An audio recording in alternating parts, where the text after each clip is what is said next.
Por que eu não sou pessimista e porque eu acho que um certo tipo de pessimista é bastante infantil? Vamos refletir sobre esse assunto que é filosófico, tem tudo a ver com estudantes de filosofia e com você também, que tem uma visão de mundo um pouco mais negativa.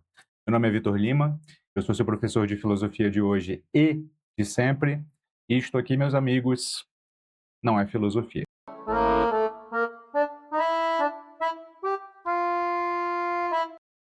Meus amigos, quero passar por 3 etapas aqui.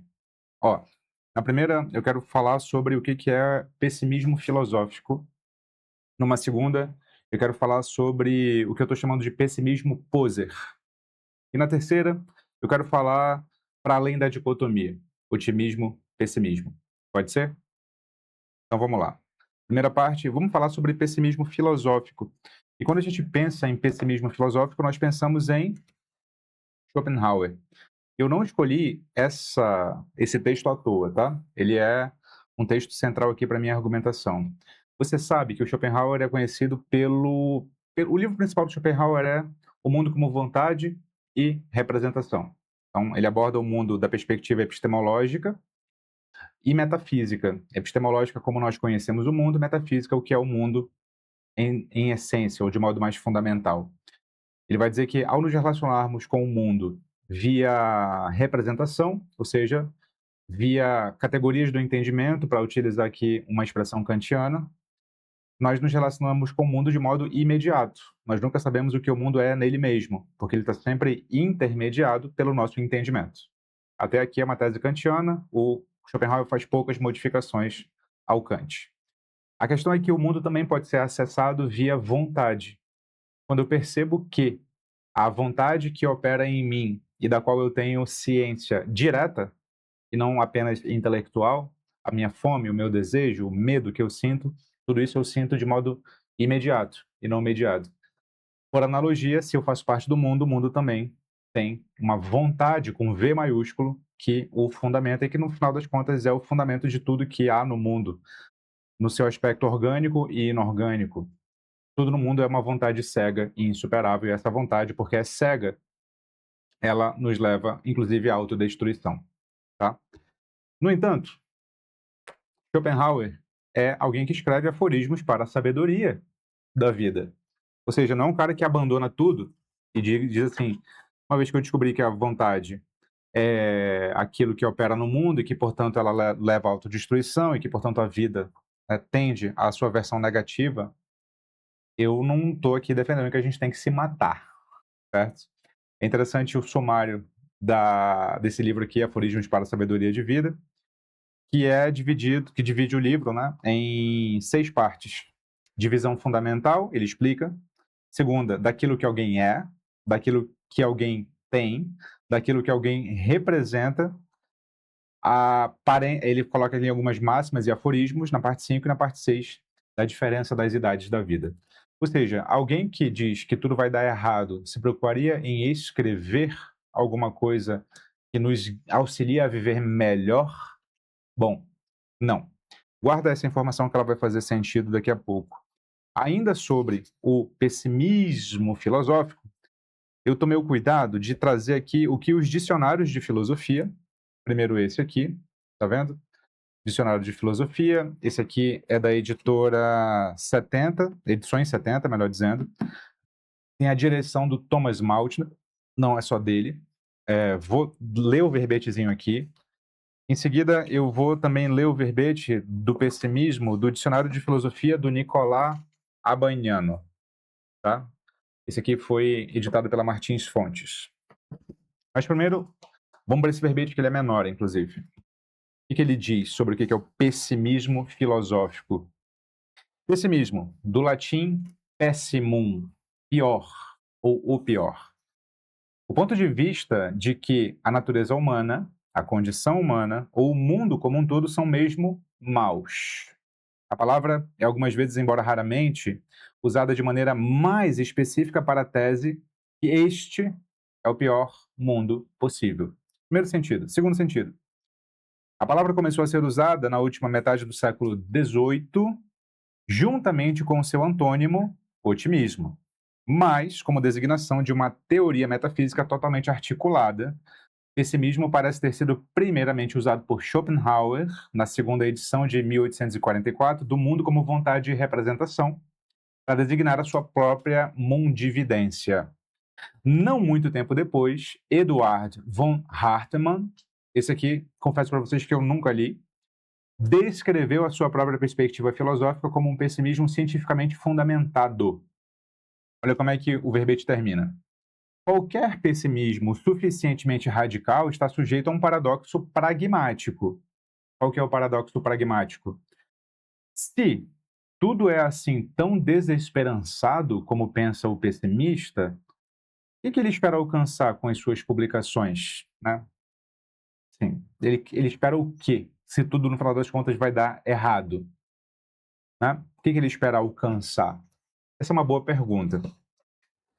O que o dicionário do Nicolas Abaniano fala sobre pessimismo? Vamos lá. Pessimismo. Pessimism, do inglês, do francês, pessimisme, do alemão, pessimismus, do italiano, pessimismo. Parece aquela cena do Capitão Nascimento em Tropa de Elite, né? Estratégia, do grego estratégia. Em geral, crença de que o estado das coisas, em alguma parte do mundo ou em sua totalidade, é o pior possível. Esse termo começou a ser empregado na Inglaterra no início do século XIX como antítese do otimismo. Portanto, a tese do pessimismo poderia ser expressa como a inversão da tese do otimismo, com a asserção de que o nosso mundo é o pior dos mundos possíveis. Mas expresso dessa forma, o pessimismo é uma metafísica. E pode-se falar em pessimismo só a propósito da filosofia de Schopenhauer e de seus seguidores. Comumente, porém, fala-se em pessimismo também em sentido mais limitado e parcial, quando ocorre pelo menos uma das teses seguintes. Ele vai enumerar 4. Primeira tese. Na vida humana, as dores superam os prazeres e a felicidade é inatingível. Primeira tese. Ele até coloca aqui, dessa forma, o pessimismo foi defendido pelo cirenaico Egésias, chamado de persuasor da morte. Ele cita o Diógenes de Laércio aqui, que é um importante escritor do mundo antigo. Ou seja, nessa acepção de que a vida humana tem mais dor que prazeres e que a felicidade é inatingível, essa tese é grega. 2. Na vida humana, os males superam os bens, segunda tese aqui, de tal modo que ela é um complexo de acontecimentos ruins, ignóbeis e repugnantes. O pessimismo foi defendido dessa forma pelo apologista Arnóbio, no início do século IV, né? 1000 anos depois. Para ele, a própria existência do homem é inútil à economia do mundo e permaneceria o mesmo se o homem não existisse. É outra tese pessimista. 3. A vida é, em geral, mal ou dor. Esta é a tese do pessimismo metafísico, da forma defendida pelo budismo antigo e por Schopenhauer. Eu não sei se o budismo diz que a vida é dor. Não sei se essa é a melhor tradução. Tá? Bom. 4. O mundo é, em sua totalidade, manifestação de uma força irracional. Essa é a tese schopenhaueriana. Bom, pessimismo filosófico, meus amigos, de acordo com dicionários de filosofia. Só que, veja, a primeira inconsistência num pessimismo filosófico, e ele é sempre remetido a Schopenhauer, é isso, né? Que é a inconsistência que esse dicionário coloca. Se tudo é tão desesperançoso assim, o que você está fazendo, vivendo? O que você está fazendo, publicando? Né? Ou seja, o que você está fazendo colocando aforismos para a sabedoria de vida? Primeira pergunta desafiadora ao pessimismo filosófico. Segunda pergunta desafiadora ao pessimismo filosófico veio de um cara que se inspirou no Schopenhauer, que é o Nietzsche. Nietzsche vai identificar essa força no universo como estruturante do universo, essa vontade, essa potência. Só que a ótica do Nietzsche para essa vontade é diferente da ótica do Schopenhauer. essa mesma vontade, essa mesma potência será vista pelo Nietzsche como uma força afirmadora da vida, não como uma força negadora da vida. O Nietzsche fará uma crítica interessante ao pessimismo filosófico schopenhaueriano, que vai ser uma crítica que hoje poucos considerariam propriamente filosófica, mas ela é interessante mesmo assim. É uma crítica tendo por base uma analogia médica. Porque o Nietzsche vai dizer o seguinte: quem vê nessa vontade alguma coisa irracional é um doente.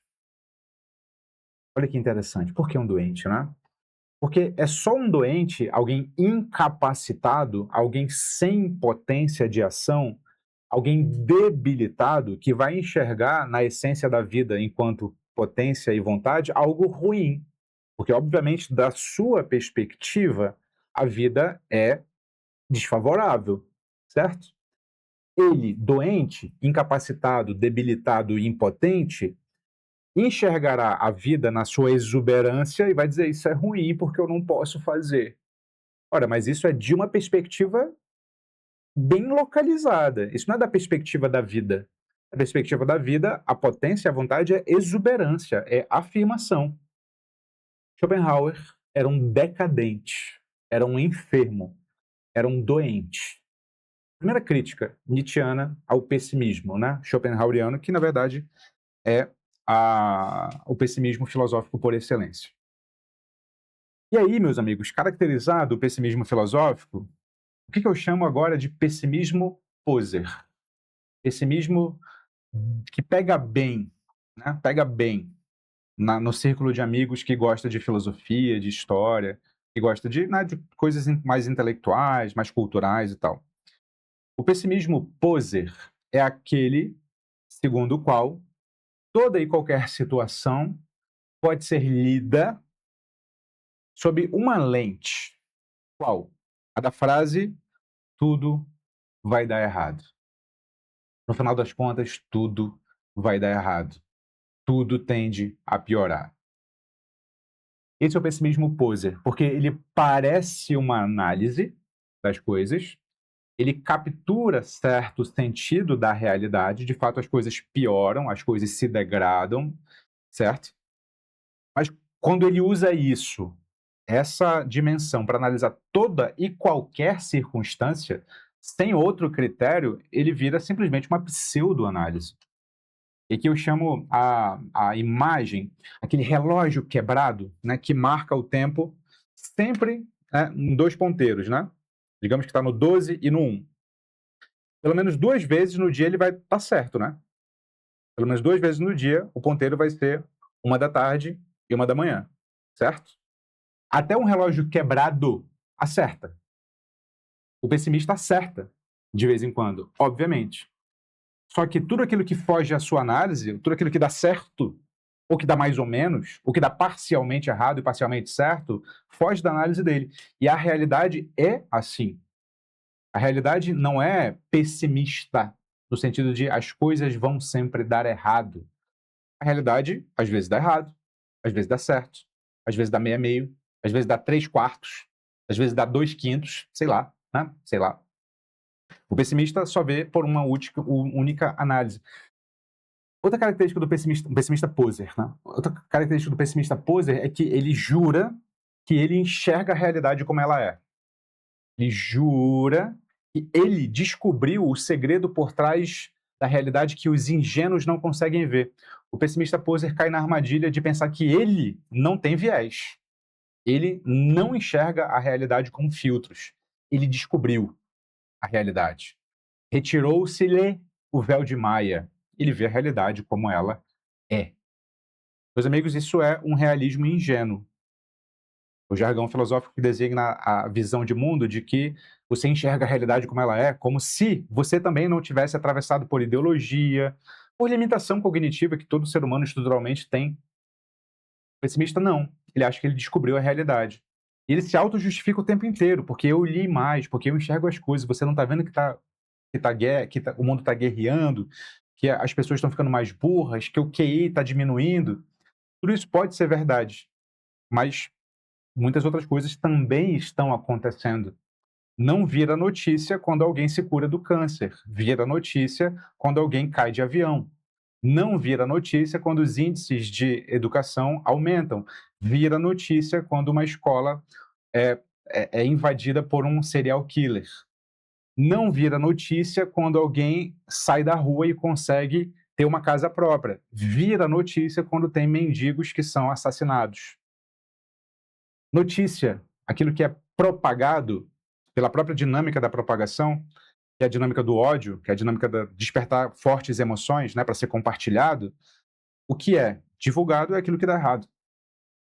Tem como ler a história por outros vieses, por outras dimensões, por outros critérios. Só que o pessimista não lê assim, né? Porque ele é poser, porque ele sabe que se ele disser que as coisas vão dar errado, ele vai soar inteligente, ele vai soar crítico. Isso para mim me parece, e daí o título do vídeo, uma revolta muito adolescente. É típico de adolescentes achar que eles descobriram a realidade, que os adultos não sabem de nada, né? E que ele descobriu como as coisas realmente são. Ele descobriu como as coisas realmente são. Eu lembro especificamente quando eu estava no ensino médio, nessa época eu ainda estudava no Ceará, no terceiro ano do ensino médio, e aí havia, na minha escola, cursos de férias. Para quem não ia viajar para nenhum lugar, eles ofereciam cursos de férias, né? Sim. Eu lembro que eu me inscrevi num curso de férias na própria escola, de História. Eu acho que era História Moderna, alguma coisa assim. Início da modernidade, do ponto de vista histórico. E aí, na escola, iam alunos de todas as outras unidades da escola, que era uma rede. E aí eu conhecia vários colegas ali que eu não convivia. E teve uma, especificamente, que me falou essa frase que eu nunca mais esqueci, porque naquela ocasião eu não lia Schopenhauer, né? Eu nunca tinha lido. Ela falou assim: você acha? Por que os professores não divulgam Schopenhauer? Porque se os adolescentes lerem Schopenhauer, eles vão despertar para a realidade. Lembro como se fosse hoje dessa frase. Eu não me lembro do nome da menina, me lembro pouco da feição dela, mas da frase eu nunca saiu da minha cabeça. Ou seja, de fato, quando você descobre essa legitimação de alguém, né, da autoridade filosófica, da história da filosofia, te diz que as coisas são de tal modo que você fala: nossa, agora eu sei como as coisas são. Eu compreendo isso de um adolescente. Ele realmente acha que ele descobriu aquilo que ninguém mais sabe. Ele realmente acha que ele não tem viés nenhum. Eu entendo isso. O que eu não entendo é isso de alguém adulto, né? De alguém que tem os seus 35, 45, 55, 65 anos, de fato. Mas, Vitor, na minha vida, há uma confirmação de que a vida, sim, tende a dar errado. Eu entendo. Eu não quero aqui excluir a sua experiência de vida. O que eu quero chamar a atenção é o seguinte: a sua experiência de vida não esgota o real, certo? A sua experiência de vida esgota a sua experiência de vida, não esgota o real. Então você vai cair naquela esparrela de, por exemplo, alguém que viveu na ditadura militar dizer: não, a minha experiência não houve ditadura, a minha experiência estava tudo ok, o Brasil era melhor. Na sua experiência, só que tinha gente morrendo por opinião, tinha gente sendo torturada, né? É isso. Isso é o que faz a experiência coletiva. Nenhum familiar seu pode ter sido torturado, preso, tudo bem. Mas isso não impede a gente ter vivido um regime ditatorial que torturava pessoas. A sua vida informa a sua vida. Ela é um importante testemunho daquilo que acontece numa época, mas ela não passa disso. Para eu entender o que é a realidade, eu preciso ir além da minha experiência particular, certo? Esse é um princípio básico de como a gente estabelece alegações sobre a realidade. Eu tenho que entender que a minha experiência não esgota a realidade. Eu preciso ir em outras fontes. É claro, portanto, que a vida isolada sua, ou de alguém que você conhece, ou de determinado povo, nação, país, vai dar muito errado, tem dado muito errado. Mas isso não implica que a realidade é essencialmente mal, ou é o pior cenário possível do que poderia haver. Não implica, uma coisa não implica a outra. E entender isso é entender que a realidade é mais complexa do que vai sempre dar errado, ou tudo vai dar certo, ou tudo é aprendizado, como diz o otimista, né? E que eu vou me encaminhar para a terceira parte do que eu teria para falar para vocês. para além da dicotomia otimismo-pessimismo, do ponto de vista filosófico, o otimismo, à la Leibniz, nós vivemos no melhor mundo possível. A tese do otimismo filosófico é essa. A tese do otimismo, por contraposição, nós vivemos no pior mundo possível. Veja, isso é infantil. É simplesmente simplório. Você enxergar a realidade por essa dicotomia é simplório. As coisas também são meio termo. As coisas também dão certo, também dão certo de uma determinada perspectiva, mas dão errado de outra perspectiva. De que perspectiva você está analisando o certo e o errado? Certo para quem? Errado para quem? Fazer essa análise mais minuciosa, custa tempo, custa repertório, custa cautela, não é apressada, certo? Não dá like, muitas vezes.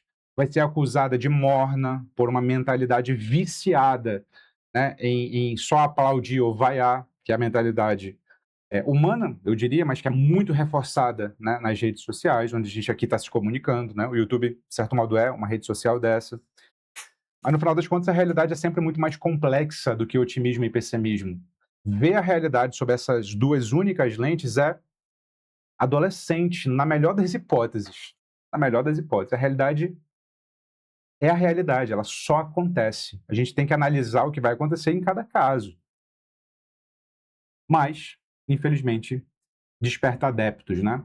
Dizer que a realidade é uma merda, né? Encher a boca para dizer que a realidade é uma merda. É isso que eu teria a dizer a vocês. Se você discorda de mim, fique à vontade aqui embaixo e diga. Se você quer acesso a conteúdo exclusivo, aliás, é um curso exclusivo, se torne membro do canal. Tem um mapa da filosofia, em que eu dou todo o caminho para começar e organizar os estudos, inclusive com bibliografia indicada. Clica aqui embaixo. Como sempre, não se esqueça, você é o que pensa, e fique com Sócrates.